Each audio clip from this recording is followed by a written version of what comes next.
Welcome to The Talk. I'm Lakshmi Kothaneth. It's time for us to reflect and hear some wisdom. Let's join our guest, Sheikh Khalfan Al Esry, Islamic Scholar. Ramadan also means discipline. We're getting back to life with a discipline. Early mornings and late nights are extremely important. Indeed. Aren't they? Discipline is, if you were to ask me in one word, what is success? What is the criteria for success? I would summarize it in one word, and that is the word you have just said, that is discipline.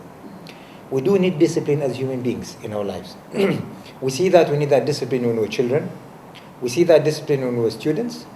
We see that discipline when we are adults, either working or part of society. Without discipline, there is chaos.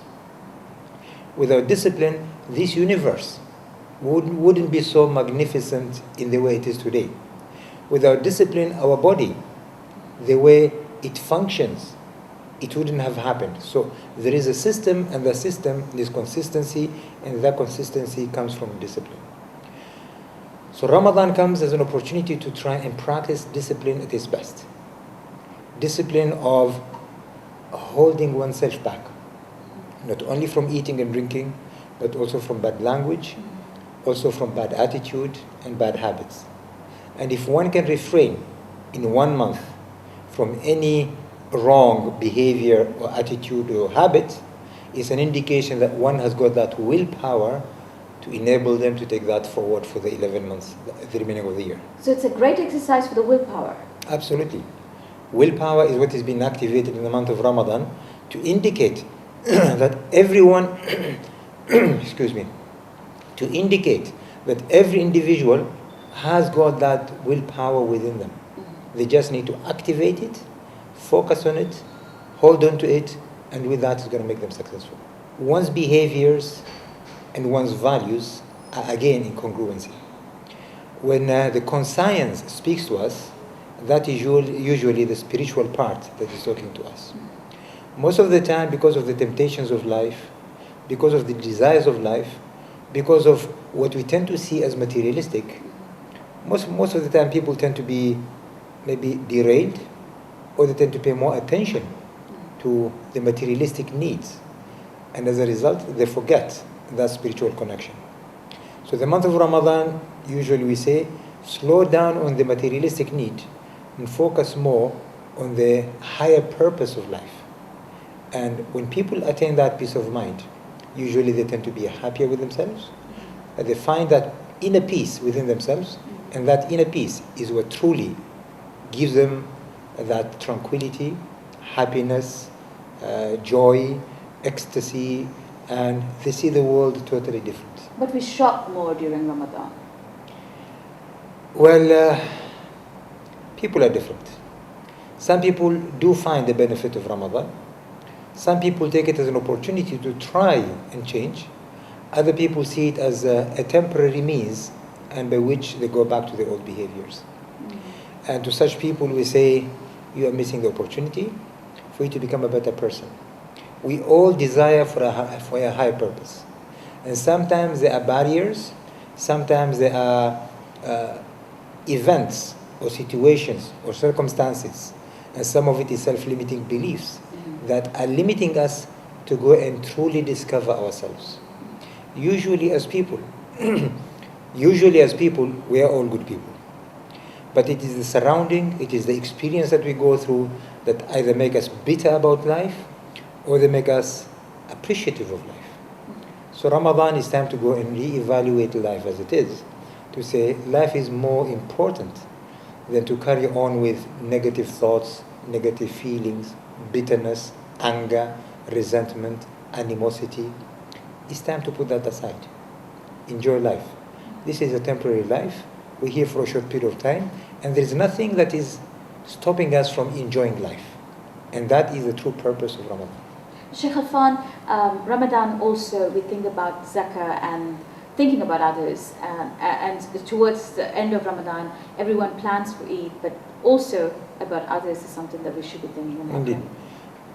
Zakat is another part of discipline. It's a discipline to remember others. It's also the discipline to give away part of my wealth to the poor and needy.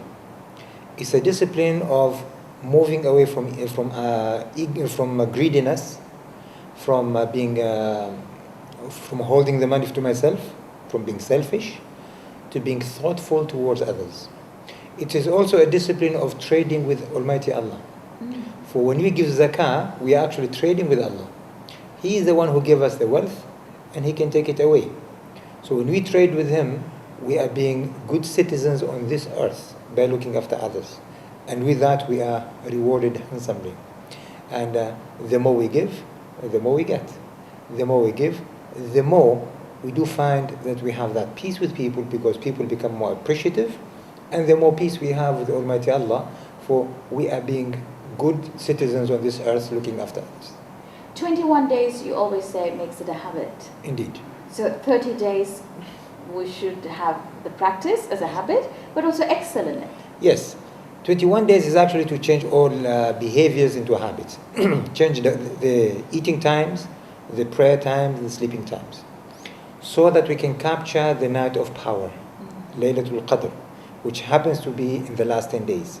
So one ought to strive in good preparation, take it as a boot camp, take it as a practice time, to ensure that when the last 10 days come, one is absolutely fit, mentally, physically, emotionally, and spiritually, to encounter the last 10 days of Ramadan. For the deeds there are multiplied by 1,000 folds. So one ought not to miss an opportunity. And how many hours should they actually wait and to experience? It's not a matter of how many hours, it's about the quality that we put into those hours. The Quran describes that night that it starts with the sunset and ends with the break of dawn. Okay. It's a full night. Full night. So you have 10 nights in 1 year, where one ought to try very hard for that spiritual connection. Spiritual connection doesn't just happen like that. One has to be in that mode. One has to be in that environment. One has to truly learn and practice how to connect. One has to master that connection. That's why we have 21 days to practice that connection every night, to ensure when it comes, we are truly ready for the finals.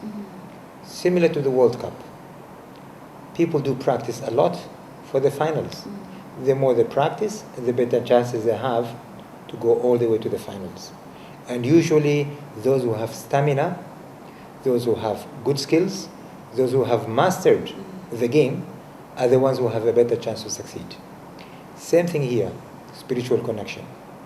Those who do practice that spiritual connection by sitting silent, by meditating, by contemplating, by reading the Quran and trying to understand the message of the Quran, usually such people have a powerful connection, and they're able to benefit from that night, and they're able to get the maximum out of it, and they do see the transformation in their life to become a better person. And a lot of people think it is to have a better life, but is it actually being a better person that creates a better life? A better life is a better quality of life. A better quality of life stems from within.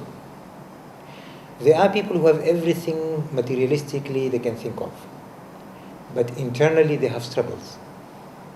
They are not at peace with themselves. They are unhappy with themselves. So the first peace, the first quality of life that one has to attain is within. to ensure they have no resentments, no guilt feeling, no anger, no frustrations within them. They are at peace with themselves. The way they see the world, the way they see the universe, the way they see their role in this universe is of a paramount importance. Second is, of course, to go for the materialistic life. So if one can combine the two, the balance, and have the two in a balance, in a good proportion, why not? It's even better. But make sure first that internally you're at peace with yourself. For one good purpose, for one good reason. If you lose the materialistic life, you can always regain it. But if you lose the health, the spirituality, if you lose that, regaining it back is quite difficult. So make sure that you utilize the gift given to you, and that is your body, your emotions, your thoughts, and your spirit. You truly look after that, and you know how to benefit from it. Sheikh Khalfan Al Esry, thank you very much for your time. Thank you so much. So that's this edition of The Talk. I'm Lakshmi Kothaneth, thanking you for joining us with lots to reflect on. Until next week.